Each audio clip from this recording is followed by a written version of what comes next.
Good morning, everybody, and hello once again. Welcome to another edition of the Tefillah Awareness Shiur. My name is Yehudah Schwartz, and it's now an honor and a privilege to be hosting this year, being a Maggid Shiur for this wonderful endeavor of Tefillah as we go through the gamut of Tefillah, which discusses in different methods how a person must act in shul, how a person must be quiet in shul, coming on time to shul, not running out of shul in the middle, and so on and so forth. So we have been discussing in previous weeks about Pesach Zimra. Now we're going to discuss today. We're going to start Siman Tesvav, which discusses about Kaddish and Baruch Hu, and they need to have a minimum of 10 people of the minyan. And what happens if one person leaves in the middle, or comes in the middle, and the din of Shlich Tzibur, what's the din when it comes to that? All will be discussed in the coming weeks. So today's goal is going to be 3 sifim. Relatively, the third one is a short one, so will not be so long. To actually, might as well do a third one for this week. So with that said, let's begin. Dinei Kaddish and Baruch Hu Tzef B'Asar. The laws of Kaddish and Baruch Hu, the joining of 10 people for a minyan. V'm Yatzu Miksasam. What happens if some people, if some of the people minyan leave? They're not supposed to, but what happens if they do?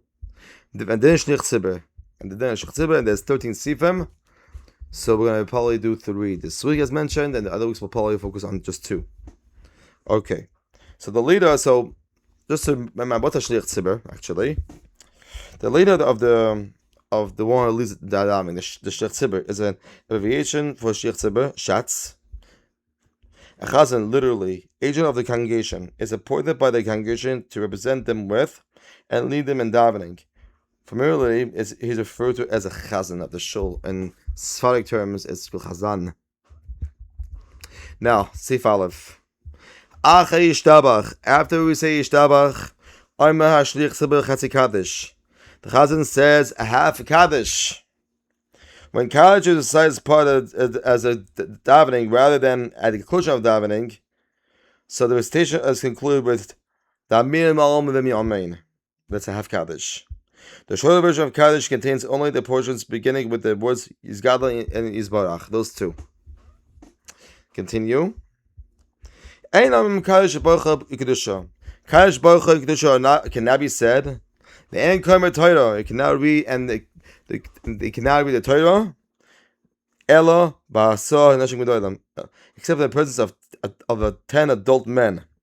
And all public recitations of matters of sanctity requires at least a minyan, who are at least 13 years old. We'll discuss in the next sif.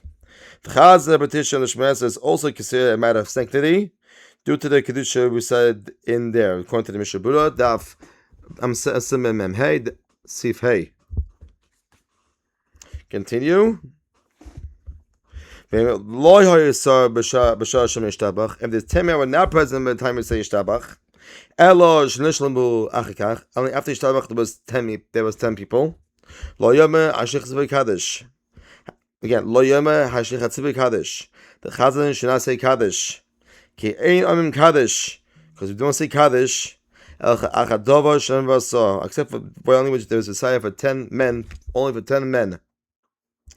And therefore, therefore those who a person should wait before saying Yishtabach until there is 10 men there, literally. They may wait before saying Yishtabach up to close to at least half an hour. But they should not wait more than this. Now, what's Shtakab Shat? And it's actually, what means the word wait? We should wait for Yishtabach for SB 10 men. So it means without talking. It means also without talking. You can't talk. In other words, you made bracha really by Baruch Shamar. First of all, we had a discussion that you don't have conversation anyway in the middle of davening, period. But for those who need to say something, even then, says Shulchan Aruch, you're not supposed to talk. during Pesach Zimra, im Vayishtabach. Kifei Mishabura daf nun gimel sif yud. Continue, and also according to the Mishabura, we should be aware that that tzibur recites Ishtabach right away, completion of when they say Pesach Zimra privately. Only the Chazan waits for the mean to be completed before he recites Ishtabach. So there's no interruption between Ishtabach and the Kaddish that immediately follows. Then, so why don't you have to wait more than a half an hour? Because you should have a large interruption between Pesach Zimra and Ishtabach. Ella, rather, when this limit approaches, you should recite Ishtabach and then wait. When 10 men arrive, they should first recite some psukim in Shvach. That means the Mishabur writes that they should recite at least 3 psukim from Psukim Zimra.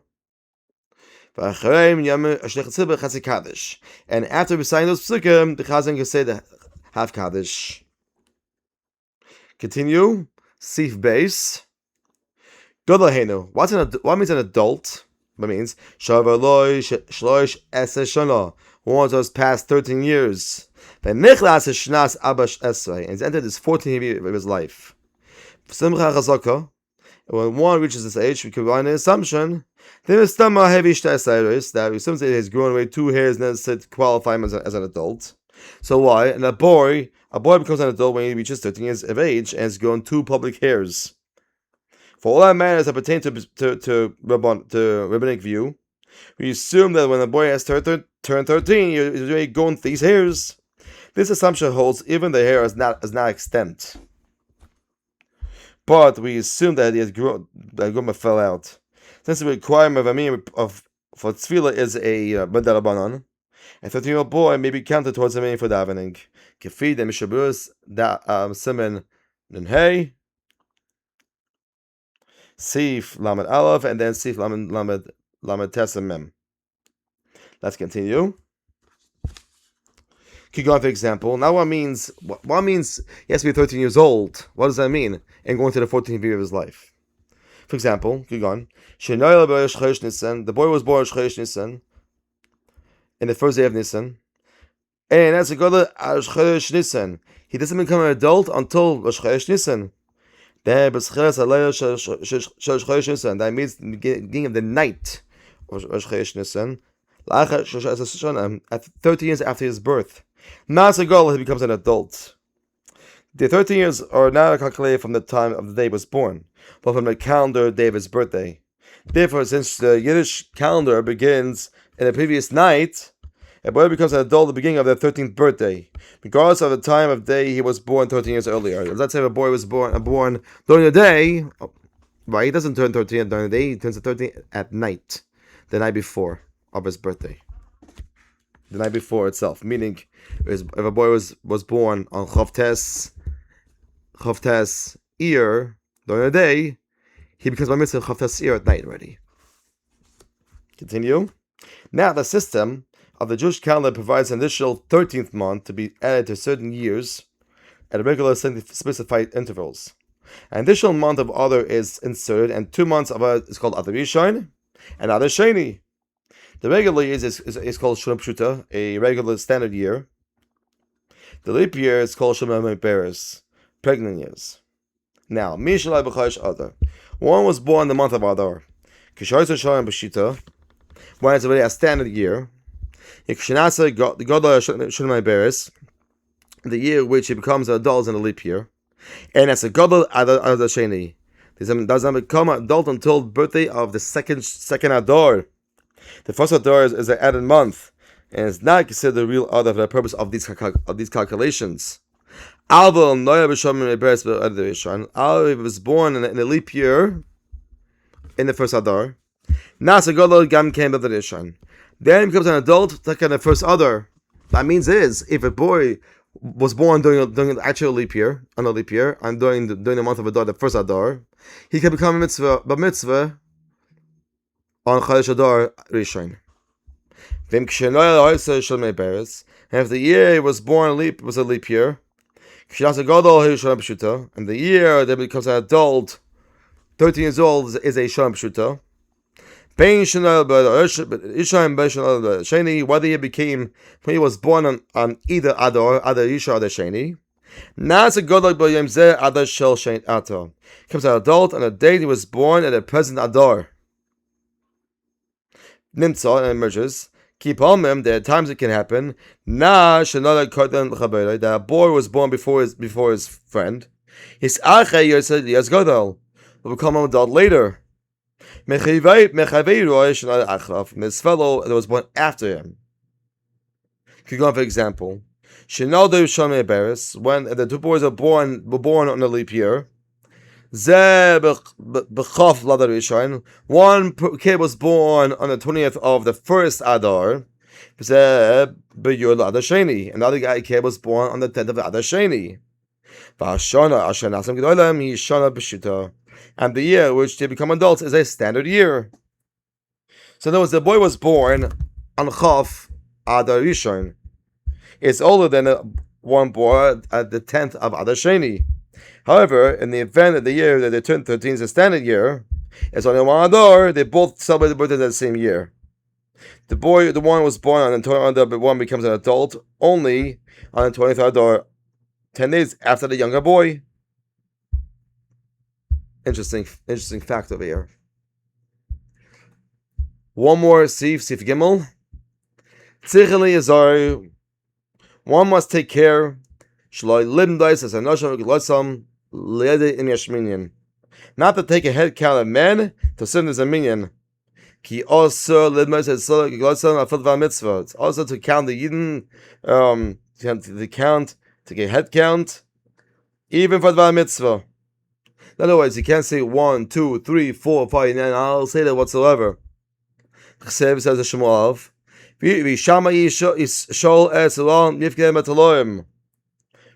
Shaul and the people summoned and counted through lambs. Even Shaul or Melech had each man take a lamb from Shaul's own flock. They counted the lambs, and since Shaul was involved at the time of executing a mitzvah, he refrained from performing an actual head count of each of the men. For that, this is according to the Pri Chodosh. When the Hagalim Loisam, the prevalent custom of counting men is like this. Which is until Peik Chavches Pesach Tes.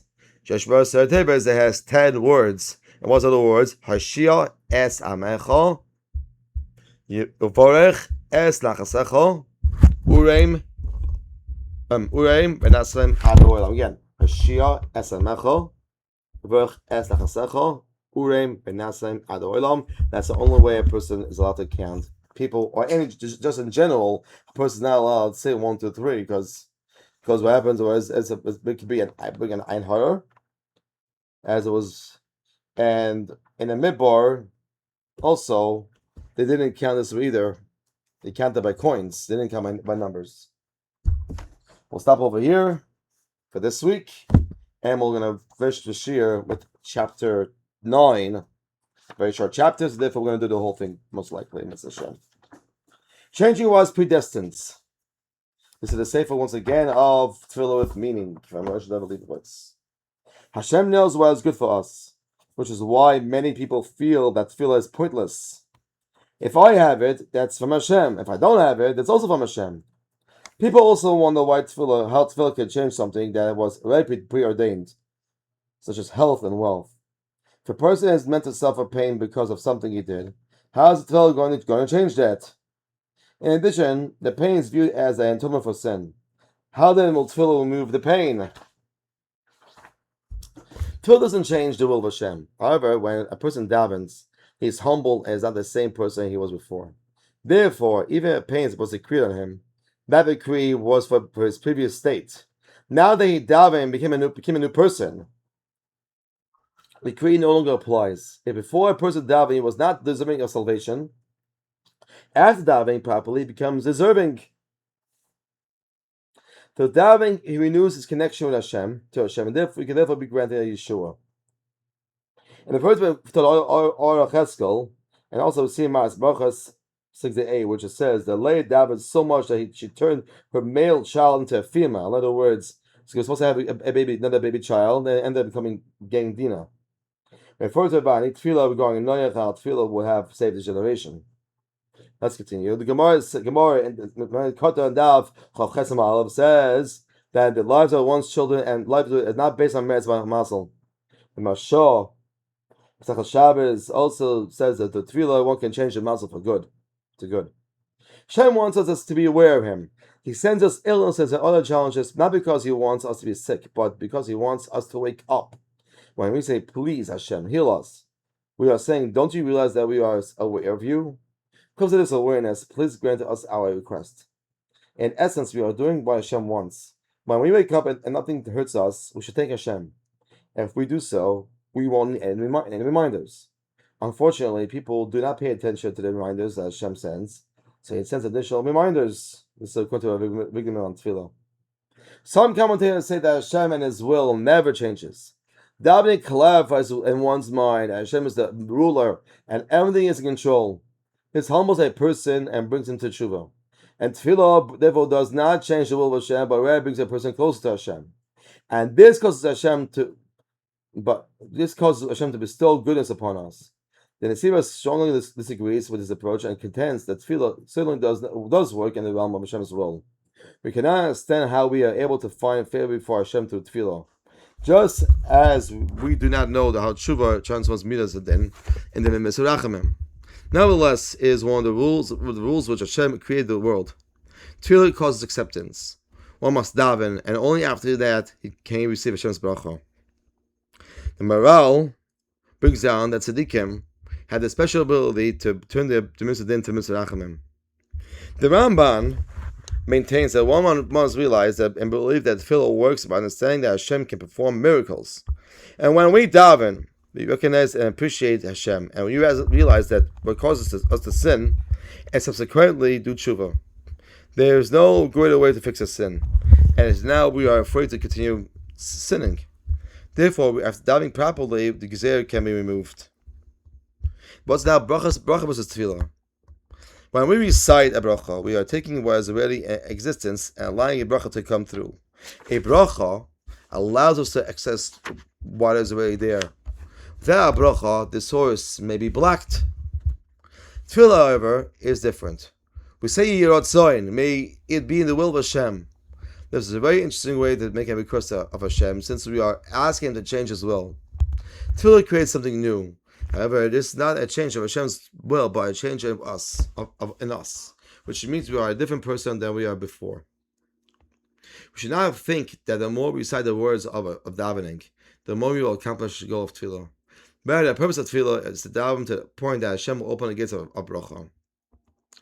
And we daven for others also.